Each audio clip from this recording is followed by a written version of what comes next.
The Demon King said, "We present you with a special yellow robe.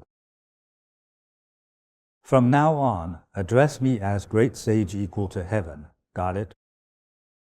The Jade Emperor was furious and sent his generals to eliminate Wukong. Evening Star pleaded, if he wants that title, grant it to him. Let him have the empty title, Great Sage. The Jade Emperor said, "You're right. Let's do as you say. Sun Wukong, today I grant you the title, Great Sage equal to heaven. Your job is to manage the celestial peach orchard." Wukong said, "Great, I finally have a job." He really wanted to try the peaches, so he picked some and ate to his heart's content. One day, while napping, he felt someone there picking his peaches. "Thief! Great Sage, it's us. We were sent by the Queen Mother to pick peaches. She will be holding a peach banquet soon." The Great Sage asked, "Did the Queen Mother invite me to the peach party?" Wukong rode his somersault cloud and arrived at the banquet courtyard. He devoured all the delicious food and drinks. Afterward, he decided to flee the scene. He ended up at Tishita Palace, where the Supreme Elder Lord lives. He headed straight for the pill chamber.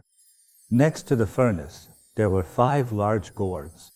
"No one's around, let me just try a few." He ate all 5 gourds. "Oh no, I've caused big trouble.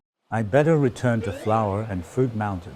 In a flash, Wukong returned to the Water Curtain Cave. Journey to the West, Episode 6, The Uncontrollable Wukong. Sun Wukong arrived at the peach banquet. He indulged in delicious food and fine wine and got thoroughly drunk. The banquet was made a mess and turned upside down. The celestial officials went to report to the Jade Emperor. The Jade Emperor was furious and sent heavenly soldiers to capture Sun Wukong. At this time, Guanyin Bodhisattva also came to attend the banquet. Seeing the tragic scene, she went to the Hall of Divine Mist to see the Jade Emperor. The Jade Emperor recounted all the trouble Sun Wukong had caused to the Bodhisattva. Guanyin Bodhisattva thought for a moment and then said, "Your Majesty, please rest assured. I recommend a divine general to you. He can definitely capture this out-of-control monkey." "Who is it?" you ask. "It is your nephew, Erlang Shen. He has subdued many demons and monsters before. He is definitely up to the task." Upon hearing this, the Jade Emperor immediately ordered Erlang Shen to go and capture Sun Wukong. Erlang Shen led his soldiers to the Water Curtain Cave on Flower and Fruit Mountain. They saw at the entrance a large banner with "Great Sage equal to heaven" written on it. When Erlang Shen saw Sun Wukong, he said, "You impudent monkey, how dare you call yourself the Great Sage equal to heaven?" Wukong replied, "Who are you to be so bold?" Erlang Shen said, "I am Erlang Shen, the Jade Emperor's nephew. Today, I will definitely capture you." Wukong said, "Oh, I know you. Your mom is the Jade Emperor's sister. She came to the mortal world and married a mortal man named Yang and had you. Go home, Junior. I'm not going to fight you. There's no need. Why don't you run back to the heavenly courts and bring the 4 heavenly kings to challenge me instead?" Hearing this, Erlang Shen was furious. "Impudent monkey, how dare you? Watch how I cut you down." Erlang Shen was truly skilled. Wukong fought him for more than 300 rounds without a clear winner. At this moment, Erlang Shen transformed. He grew to an enormous height, wielding 2 large swords. With a blue face, fangs, and flaming hair, he fiercely slashed down at Wukong's head. Wukong also used his magic powers. He became as gigantic as Erlang Shen. He held his golden staff and the two started to fight fiercely again. The little monkeys saw this and panicked. They're so tall, menacing, and mighty. They were terrified. Some ran away, fleeing in utter fright. Wukong saw that his little monkeys were scared and running in all directions. He himself felt a bit uneasy and wanted to escape too. Erlang Shen had already noticed this. Wukong, don't even think about escaping. You better surrender, and I'll spare your life. Wukong used the 72 transformations he'd learned and turned into a little sparrow. He flew up to a tree. Unexpectedly, Erlang Shen could also transform. He turned into a hawk and swooped down on the sparrow. Wukong then turned into a cormorant. Erlang Shen turned into a great crane and swooped down on Wukong. Wukong quickly turned into a fish. Erlang Shen turned into a large osprey.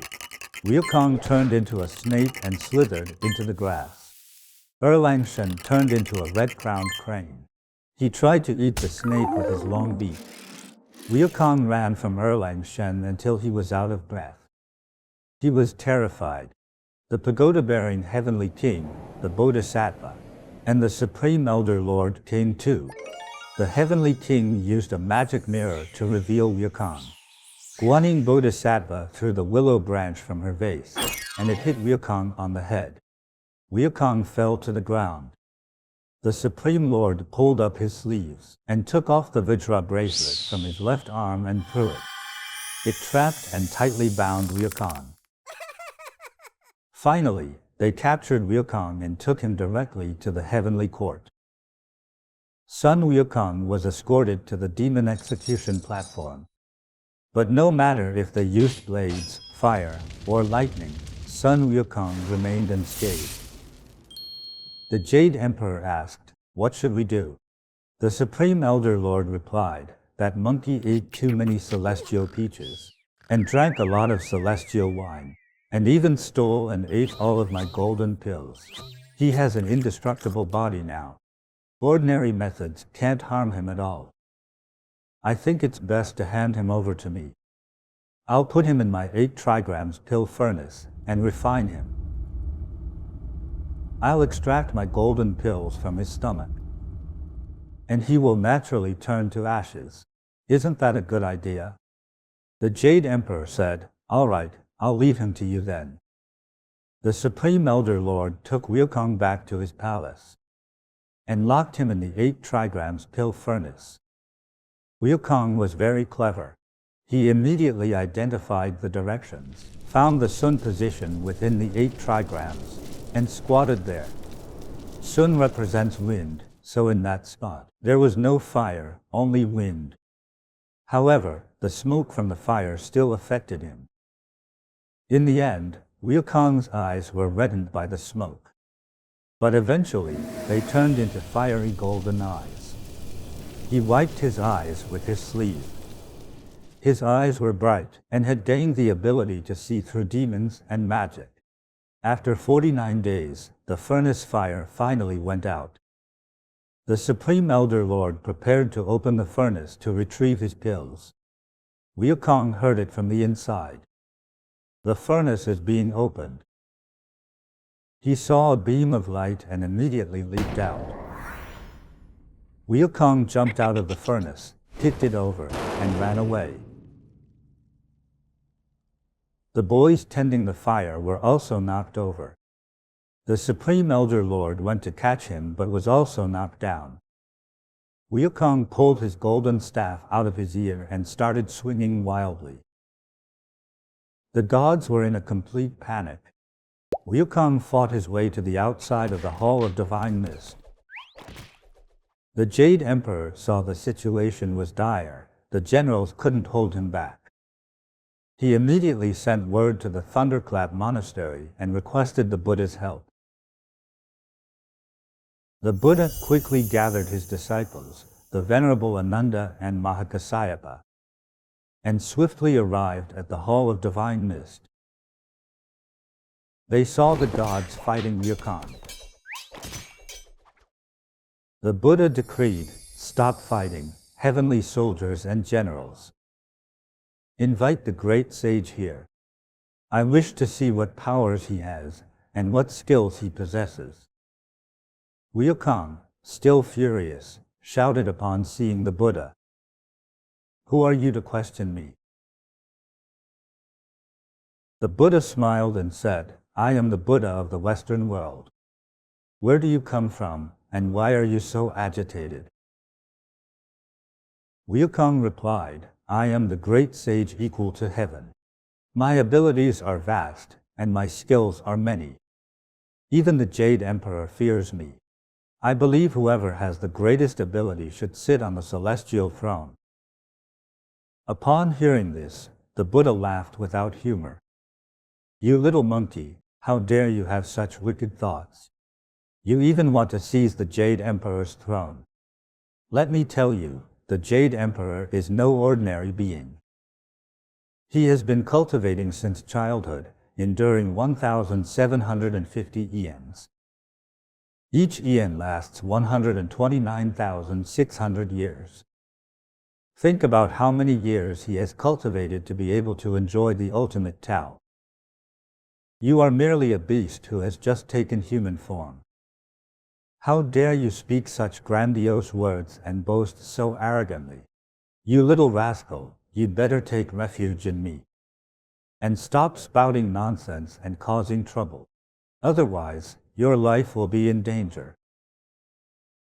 Wukong said, "I have great skills. I possess the 72 transformations. I can ride the somersault cloud, and I'm immortal. Why can't I become the Jade Emperor?" Buddha said, "All right, let's make a bet. All you have to do is jump out of my palm in one leap. If you succeed, you win, and we'll stop fighting. I will take the Jade Emperor with me. And you can sit on the throne in the Hall of Divine Mist. If you can't jump out of my palm, you will descend to the mortal world as a demon and cultivate for a few more eons." Wukong secretly rejoiced and thought, "Hey, with one somersault, I can travel 108,000 miles. How big can your palm be, Buddha? Isn't it just about a foot wide? This will be easy. I will win for sure. I'm going to be the new Jade Emperor." Wukong said to the Buddha, "All right, you better not go back on your word." The Buddha replied, "We must always keep our promises." The Buddha extended his right hand. It was about the size of a lotus leaf, not very big. Wukong jumped onto the Buddha's palm. He shouted, "Here I go." And he somersaulted away. Before landing, he saw 5 huge pillars in the distance surrounded by mist. He thought, "Wow, this must be the end of heaven. I've reached the edge of the universe. If I go back from this point, I'll win. I can take the throne and become the Jade Emperor." Then he thought, "No, I need to leave a mark. What if the Buddha doesn't acknowledge my win?" Thinking of this, he plucked a hair, blew on it, and it turned into a brush. Then he picked the middle pillar and wrote, "The great sage equal to heaven was here. Maybe it's not enough, let me also leave a personal mark." So Wukong peed on the base of the pillar. Then he somersaulted back to Buddha and proudly said, "I've reached the end of the heavens, and now I'm back. So, how about you tell the Jade Emperor to give me the throne of the celestial palace?" The Buddha scolded, "You mischievous monkey. You never left the palm of my hand." Wukong looked down. On the Buddha's right middle finger were the words, "The great sage equal to heaven was here," and there was even a smell of monkey urine. He thought, "Isn't this exactly what I did?" Wukong was shocked and absolutely couldn't believe it. "I don't believe you. I have to check again." Just as Wukong jumped up and tried to fly out again, Buddha flipped his palm and his 5 fingers instantly turned into 5 mountains of gold, wood, water, fire, and earth. They joined to form the 5 elements mountain. The Buddha gently trapped Sun Wukong under the mountain. At this moment, the Jade Emperor and all the deities came out to thank Buddha. Finally, peace was restored to the world. This monkey is too powerful and troublesome. At this moment, a patrol officer reported, Buddha, the great sage equal to heaven, has stuck his head out. The Buddha took out a strip of paper from his sleeve. It had 6 golden characters on it. Om Mani Padme Hum. He handed it to Ananda, instructing him to place it on the mountaintop. Once the mantra was placed on the mountaintop, the mountain seamlessly connected and settled so tightly into the earth, no one could lift or pry them apart. It was as if they had taken root. Wukong's head could no longer emerge. He was obediently trapped under the 5 elements mountain. The Buddha, in his great mercy, summoned a local earth god and 5 guardian gods to guard the 5 elements mountain. He instructed the earth god that when Wukong was hungry, they could feed him balls of iron. If he was thirsty, they could give him molten copper to drink. But rest assured, when his sentence is over, someone will come to rescue him. Wukong remained under the 5 elements mountain for a full 500 years.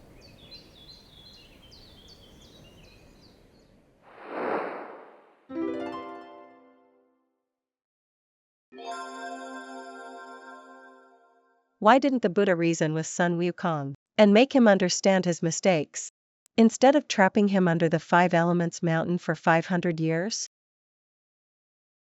Look at the Jade Emperor and Evening Star.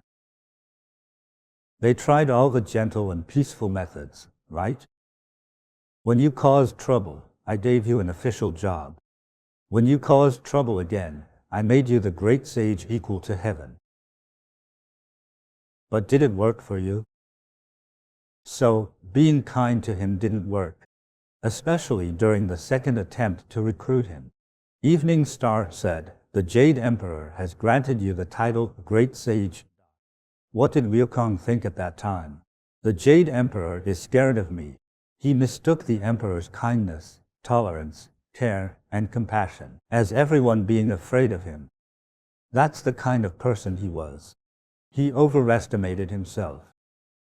This is Wukong's arrogance. I think there is a reason for it. Wukong is very powerful. Ordinary deities can't beat him. After Wukong fought some of the deities, he felt he was indeed quite capable. He became arrogant enough to say that he could even defeat the Jade Emperor. I should be the Jade Emperor and sit on that throne.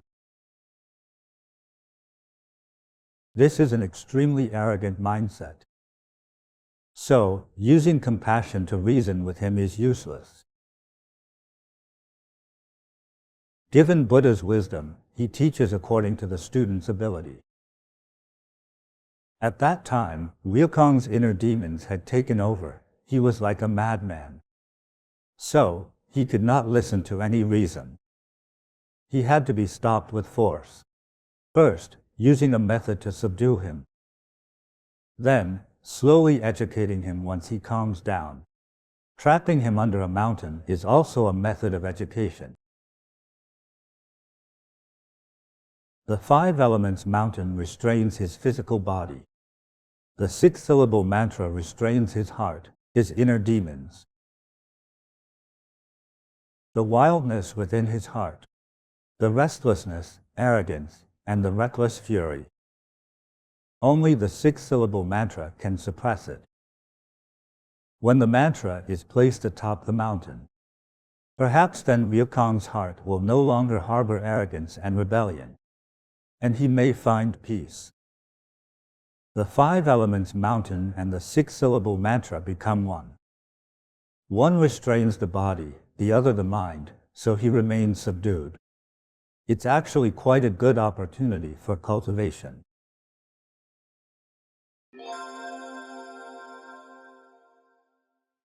Sun Wukong is extremely skilled and capable. So why does he always cause trouble and achieve nothing? In summary, he's too young. Being too young means he hasn't experienced much of life's ups and downs. It was fortunate for him that he wanted to learn skills when young. And once he started, he found a good master and quickly gained abilities. Then he became arrogant, and with arrogance, he caused a lot of trouble. So, to summarize, there are roughly 4 types of situations for a person. The first type is having neither virtue nor ability. What would the result be? Having neither virtue nor ability leads to a mundane life, a very ordinary and unremarkable life, because if you lack both, for example, ability at least helps you solve problems such as eating and working, right? But if you lack both virtue and ability, your way of working might be quite unbearable. It's like living day to day without a future. He achieves nothing in his life. The second type is somewhat like Sun Wukong. Having ability but no virtue leads to endless troubles. Especially for Sun Wukong. He might have done a lot, but he lacks the discernment between good and bad. He doesn't understand. In fact, in our lives, what usually attracts people, especially young people, who haven't seen much of the world, it's often bad things. Because learning to do good things, like learning a good profession, such as becoming a good carpenter or tailor, or becoming a good lawyer, requires a lot of time and diligent study. You need to spend years of effort to learn it. So, people without ambition cannot spend so much time doing such a hard thing. But someone such as Sun Wukong had the opportunity. But he lacked one thing, virtue. On the other hand, there are those with virtue but no ability. For those with virtue but no ability, the world is at peace. He is virtuous. He is a person with a kind and compassionate heart. Indeed, he has virtue but no ability. As long as he has this kind heart and virtue, he has a good hope. Then the world is at peace, everything is good. But among this type of people, there are 2 levels. The first level is a peaceful and relatively good life.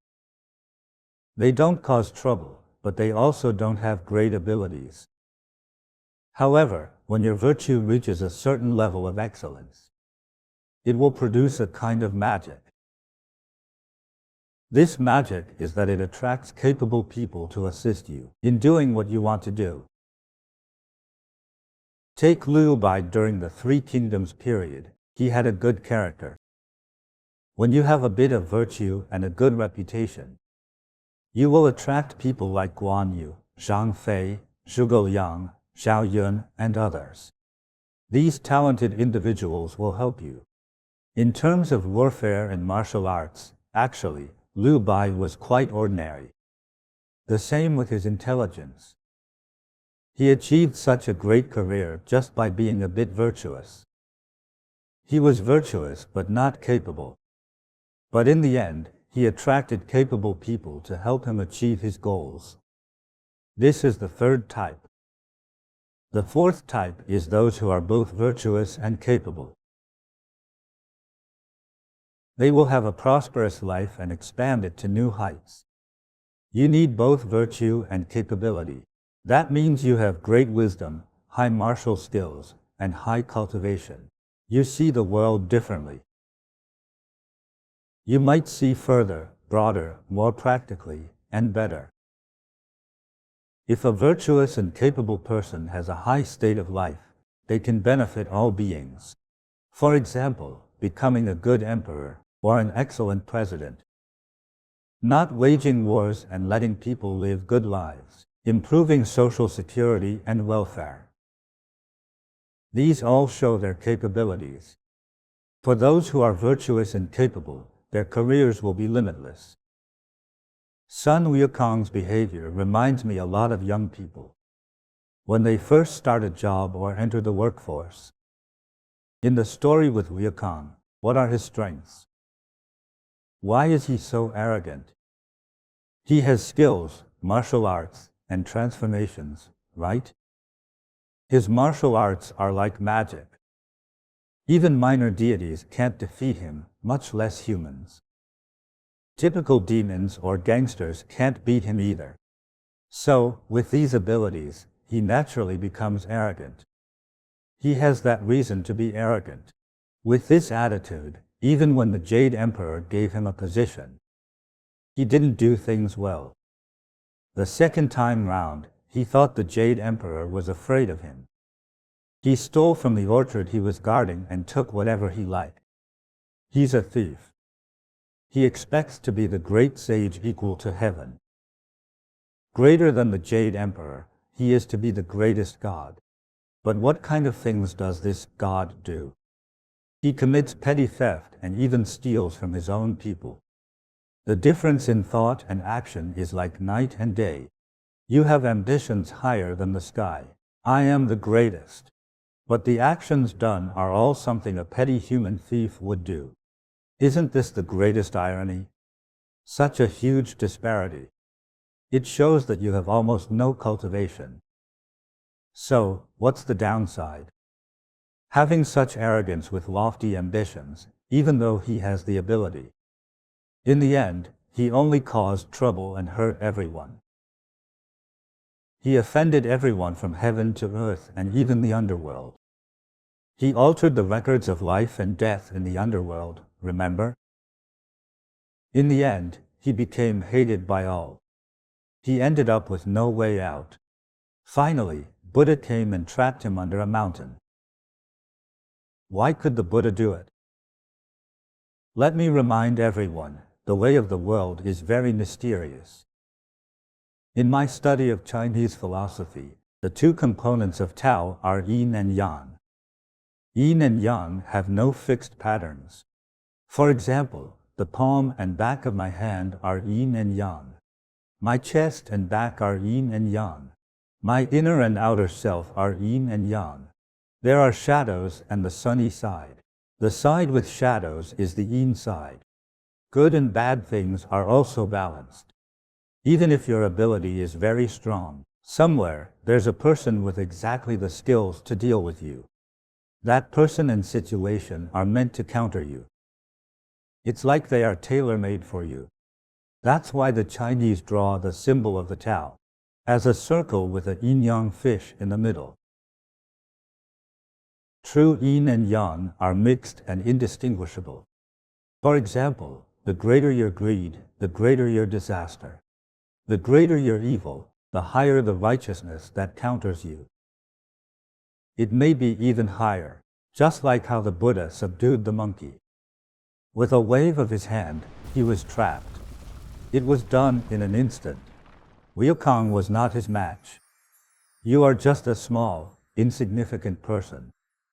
There will always be someone better than you, someone stronger than you, someone who opposes you. In this world, no one is an absolute success. Just like the 4 types of people we just mentioned. If you lack virtue and cultivation and you also lack ability. I've seen kids with no capabilities who are arrogant. They can't do anything, but they say they want to be president. They do have grand ambitions. But between their actions and their ambitions, I see impossible odds for success. Because they don't learn anything and lack knowledge. People become wise through knowledge. With wisdom, one can achieve greater things. If you don't learn anything, you won't have wisdom. What can you achieve then? The second type is those with some ability, like Sun Wukong. He is quite capable. When he fights his opponents, he is quite strong. Today, he would be a world champion, like a boxing champion, but even this will fail because he has no virtue. Without virtue, he won't be able to empathize with others, to understand others, to put himself in others' shoes. He only cares about satisfying himself. He has a hypocritical heart, a hurtful heart, and an arrogant mindset. Sun Wukong has abilities but no virtue. All the Sun Wukongs out there should be careful.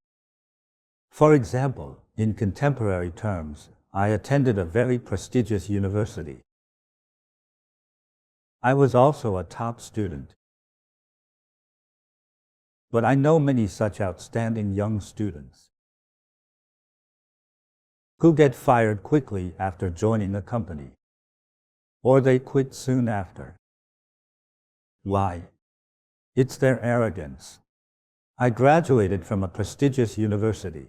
Say, the employee is a PhD graduate from Harvard. But what about their boss? He might be from an unknown school or didn't go to college. You become arrogant toward your boss, often criticizing and giving him orders. With such arrogance, do you think the employee will work well? He looks down on his boss. Will he contribute well to the company? It's impossible, right? So, they get fired quickly. In the end, when looking for jobs, many highly educated people are feared by many employers. They end up all show and no substance. They don't lack knowledge, but their state of mind is too low. This is called having education but lacking character. They are difficult to employ.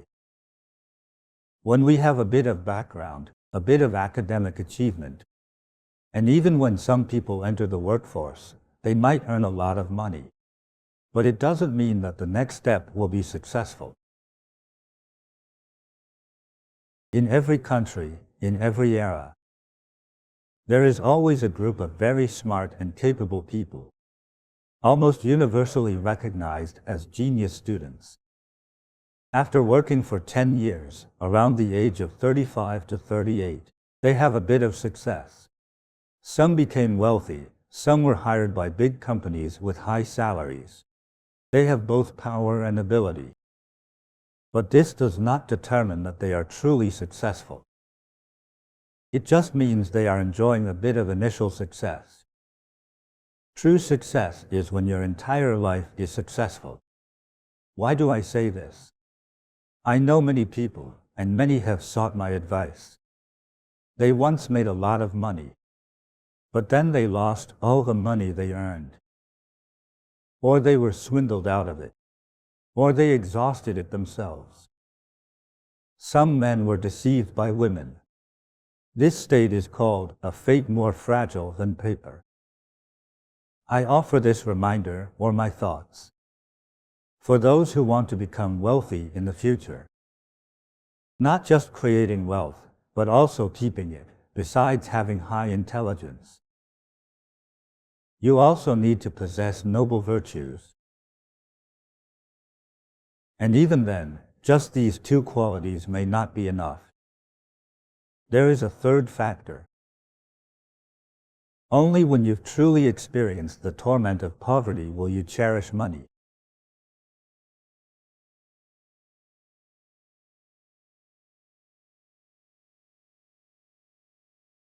And you will absolutely cherish every penny earned through your own hard work. You won't invest recklessly. You won't be easily deceived. You won't spend carelessly. Only then can you preserve your wealth. Becoming wealthy in the long term is true wealth. Becoming wealthy temporarily is not true wealth. For a person to achieve great success, you must learn to endure a lot of hardship. Only by enduring the hardest hardships can one become a better person. The experience and tempering of hardship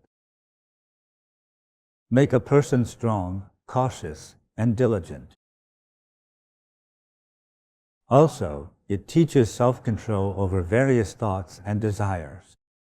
Only then can one become truly reliable and a wise, successful person. After 500 years, who will rescue Sun Wukong? Stay tuned for the next episode.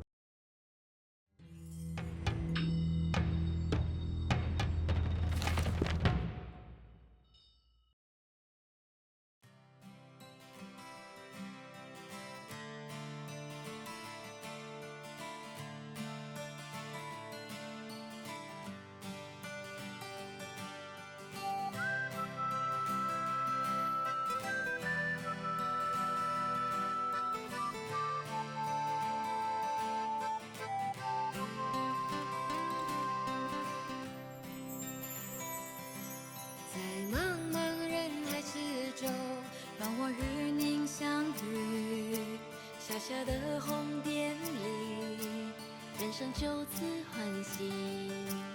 我快乐了，我健康了，我幸福了，我美丽了。